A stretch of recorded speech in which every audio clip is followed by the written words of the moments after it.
भारत का संविधान ये सिर्फ एक कानून की मोटी सी किताब नहीं है। सोचिए, ये 1 अरब से ज्यादा लोगों के देश को चलाने का एक मास्टर प्लान है, एक ब्लूप्रिंट। तो चलिए आज इसी ब्लूप्रिंट को परत दर परत खोलकर देखते हैं और समझते हैं कि ये हमारे देश को एक साथ कैसे जोड़े रखता है। जरा इस सवाल पर सोचिए, 1 अरब से ज्यादा की आबादी वाले देश को आप चलाएंगे कैसे? उसे व्यवस्थित कैसे करेंगे? यही वो सबसे बड़ी चुनौती थी जिसका सामना हमारे संविधान बनाने वालों ने किया था। और इसका जवाब हमें मिलता है देश के इसी ब्लूप्रिंट में, भारत का संविधान। यही वो दस्तावेज है जो तय करता है कि ये इतना बड़ा देश कैसे काम करेगा, इसके नियम क्या होंगे और इसके बड़े लक्ष्य क्या हैं। अच्छा, किसी भी देश के ब्लूप्रिंट की शुरुआत कहाँ से होती है? जाहिर है उसकी नींव से, मतलब कि उसकी जमीन, उसके लोग और उनके अधिकार। तो सबसे पहले संविधान के शुरुआती हिस्से इसी बुनियाद को मजबूत करते हैं। हमारे संविधान की बनावट में एक बड़ा ही शानदार लॉजिक है। देखिए ये कैसे काम करता है। सबसे पहले पार्ट 1 देश का एरिया यानी उसकी सीमाएं तय करता है। फिर पार्ट 2 बताता है कि इन सीमाओं के अंदर रहने वाला नागरिक कौन है। अच्छा, जब नागरिक तय हो गए तो पार्ट 3 उन्हें देता है मौलिक अधिकार। इसके बाद पार्ट 4 सरकार के लिए लक्ष्य सेट करता है और आखिर में पार्ट 4A नागरिकों को उनके कर्तव्य बताता है। देखिए कितना लॉजिकल फ्लो है जो देश की नींव रखता है। तो ठीक है, नींव तो रख दी गई। अब ब्लूप्रिंट का अगला हिस्सा उस मशीनरी का ढांचा तैयार करता है जो असल में देश को चलाएगी। और इस ढांचे का डिजाइन बड़ा सिमेट्रिकल है। संविधान का पार्ट 5 केंद्र सरकार यानी यूनियन गवर्नमेंट का स्ट्रक्चर बताता है, प्रेसिडेंट, पार्लियामेंट, सुप्रीम कोर्ट।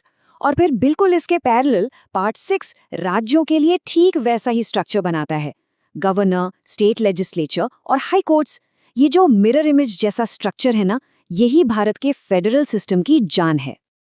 लेकिन एक मिनट, पार्ट 5 और 6 के बाद पार्ट 7 कहाँ गया? ये एक छोटी सी पर काफी दिलचस्प कहानी है। दरअसल पार्ट 7 को 1956 में 7वें संशोधन के जरिए हटा दिया गया था, मतलब रिपील कर दिया गया। ऐसा इसलिए हुआ क्योंकि ये राज्यों की पुरानी कैटेगरी से जुड़ा था जो स्टेट्स रीऑर्गेनाइजेशन एक्ट के बाद खत्म हो गई थी। और ये इस बात का बेहतरीन उदाहरण है कि हमारा संविधान कोई पत्थर की लकीर नहीं है, बल्कि एक जिंदा दस्तावेज है जो देश की जरूरतों के हिसाब से बदलता है। सरकार की पूरी तस्वीर देखें तो पार्ट 8 में केंद्र शासित प्रदेशों यानी यूनियन टेरिटरीज की बात है। और फिर पार्ट 9, 9A और 9B शासन को बिल्कुल जमीनी स्तर तक ले जाते हैं, पंचायतों, नगर पालिकाओं और सहकारी समितियों तक। मतलब ब्लूप्रिंट में हर लेवल का ध्यान रखा गया है। तो अब तक ढांचा तैयार हो गया है, पर अब सवाल ये है कि ये सब हिस्से एक साथ मिलकर काम कैसे करेंगे। इसके लिए ब्लूप्रिंट में पूरी वायरिंग और प्लम्बिंग की व्यवस्था है जो केंद्र और राज्यों को आपस में जोड़ती है। चलिए देखते हैं कि ये कनेक्शंस कैसे काम करते हैं। पार्ट 11 केंद्र और राज्यों के बीच के रिश्तों को संभालता है। पार्ट 12 पैसे, प्रॉपर्टी और कॉन्ट्रैक्ट्स का मैनेजमेंट देखता है। पार्ट 13 ये पक्का करता है कि पूरे देश में व्यापार आराम से हो सके। और पार्ट 14 और 14A सिविल सर्विसेज और ट्रिब्यूनल्स का ढांचा तैयार करते हैं। ये सारे हिस्से मिलकर ही देश को एक यूनिट की तरह स्मूथली चलाते हैं। चलिए अब ब्लूप्रिंट के उस हिस्से पर चलते हैं जो ये पक्का करता है कि ये देश हमेशा एक धड़कता हुआ लोकतंत्र बना रहे। और वो है पार्ट 15 चुनाव। ये हमारे लोकतंत्र का दिल है। ये सिर्फ कुछ नियम नहीं है, बल्कि ये वो मशीन है जो ताकत को लोगों के हाथों में देती है। ये फ्री और फेयर इलेक्शन की गारंटी है। वैसे ब्लूप्रिंट में देश चलाने के लिए कुछ और भी जरूरी पिलर्स हैं, जैसे पार्ट 16 कुछ वर्गों के लिए विशेष प्रावधान करता है, पार्ट 17 देश की ऑफिशियल लैंग्वेज तय करता है, और बाकी पार्ट्स में वो सारी छोटी बड़ी प्रशासनिक बातें हैं जो देश को चलाने के लिए जरूरी हैं।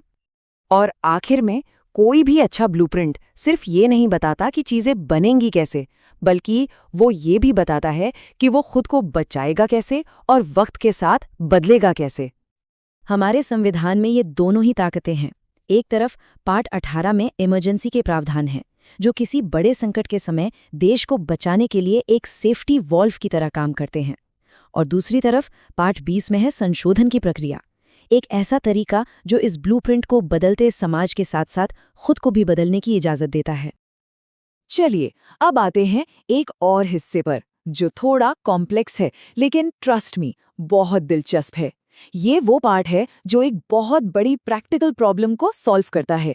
प्रॉब्लम क्या थी कि एक पूरे देश को एक सिस्टम से दूसरे सिस्टम में कैसे ले जाया जाए, और वो भी बिना किसी केओस के, बिना किसी गड़बड़ी के। पार्ट 21 के काम को समझने के लिए एक और भी जबरदस्त एनालॉजी है, और वो है एक पुल की, एक लेजिस्लेटिव ब्रिज। सोचिए, एक ऐसा पुल जो हमें अतीत से भविष्य तक ले जा रहा है। हमारे संविधान का जो आखिरी हिस्सा है ना, वो असल में एक यूजर मैनुअल जैसा है। मतलब ये वो हिस्सा है जो ये बताता है कि भाई इस दस्तावेज को लागू कैसे करना है। बिल्कुल वैसे ही जैसे कोई नया फोन खरीदने पर हम पहले उसका मैनुअल पढ़ते हैं कि इसे ऑन कैसे करना है। ये जो शब्द है ना, निरसन या रिपील, इसका सीधा सा मतलब है किसी पुराने कानून को रद्द कर देना, उसे खत्म कर देना। और ये बहुत ही जरूरी था। क्यों? ताकि हम ब्रिटिश राज के कानूनों के जाल से पूरी तरह बाहर निकल सकें और भारत एक नए आज़ाद देश के तौर पर अपनी कहानी खुद लिख सके। तो कुल मिलाकर ये साफ है कि भारतीय संविधान किसी म्यूजियम में रखा कोई स्मारक नहीं है, बल्कि ये एक जीता जागता, सांस लेता हुआ दस्तावेज है। इसकी बनावट इसे एक ही समय में मजबूत भी बनाती है और लचीला भी। ये टिकने के लिए बना है, लेकिन साथ ही बदलने के लिए भी डिजाइन किया गया है। ये ब्लूप्रिंट 1950 में तैयार हुआ था। इसने दशकों तक देश को रास्ता दिखाया है। अब सोचने वाली बात ये है कि आने वाले समय में इसका अगला अध्याय कैसा दिखेगा।